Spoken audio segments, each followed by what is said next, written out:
So I have a few minutes before I have to go into work, so I figure I'd talk about what I'm watching right now and streaming. So even though it's already in its second season, I've just started watching Gen V, the spinoff show from The Boys. I'm not going to really talk about Gen V that much because I'm only on the second episode, but instead I want to talk about Jazz Sinclair, the lead of the show. So already there are two things that I like about this show. Now, I know this will seem kind of weird, or I don't know, I don't want to come off as being thirsty with this, but I like the fact that they actually acknowledge in the second episode that this actress is pretty. This is a thing that always bugs me about TV and movies, and I can't explain why.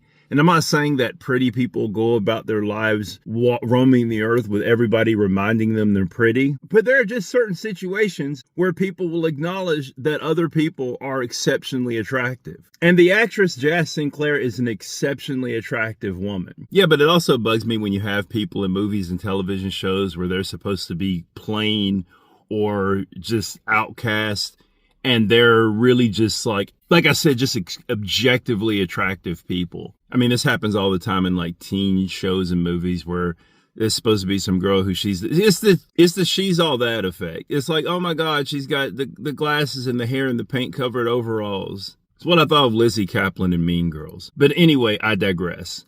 But the other thing I like about this show is that I get the chance to see that she as an actress is not complete hot garbage. Because this isn't the first time I've seen her. In fact, about 10 years ago, I saw her in this movie called When the Bough Breaks, starring Regina Hall and Morris Chestnut. I didn't even recognize that it was the same person. Now, the funny thing is, in Gen Z, she's like pushing... I guess when the first season was made, she's probably pushing 30, like maybe around 29, 28 when they were filming. And by the time the second season's being made, she's probably 30. But in the Bough Break, she's actually playing her actual age. But that isn't why I didn't recognize her. She doesn't look that much different than she did 10 years ago. The reason I didn't recognize her is because her acting in When the Bough Breaks is god awful. And I just chalked this up to her being a bad actress. But I just should have known that it really wasn't her fault. It was just a terrible movie. And yeah, I started out talking about Gen V, but now I'm talking about When the Bough Breaks. Imagine if you got AI and you fed into AI everything made by Tyler Perry. And then you asked that AI to create a movie. And that's what When the Bough Breaks is. Minus the dark-skinned bald dude from Law & Order being the villain. This couple, played by Morris Chestnut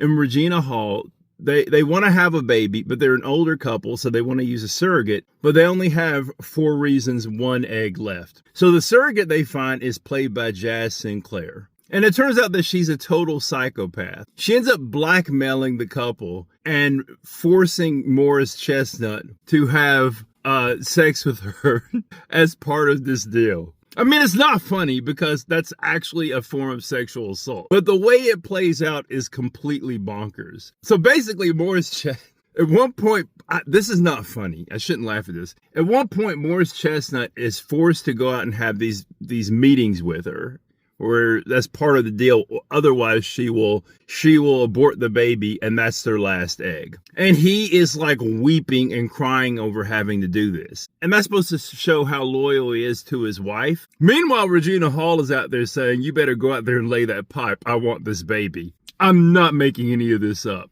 And one of the more crazy things about this movie, amongst a whole sea of crazy, is Jazz Sinclair's choice of acting. It's like the director went up to her and said, your motivation is you're a horny cat. Because at one point, and she's like, I don't know, 8 months pregnant at this point, she's rolling around on the floor, like a horny cat, just pregnant in this dress and everything, rolling around, very, very pregnant, rolling around on the floor like a horny cat, just waiting for Morris Chestnut to get it on with her. And this movie, by the way, Regina Hall, good actor. Morris Chestnut, I think when he's given the right things, actually a pretty solid actor, right? Michael K. Williams, R.I.P. Michael K. Williams is in this movie. I'm talking about Omar. And also Theo Rossi, who was in Sons of Anarchy, who played Juice. Also, I think a pretty solid actor. So this movie, like I said, was completely bonkers. And I would have said up until seeing Gen V that Jazz Sinclair can't act at all. Yeah, from what I've seen in just the short whatever of time, she's a pretty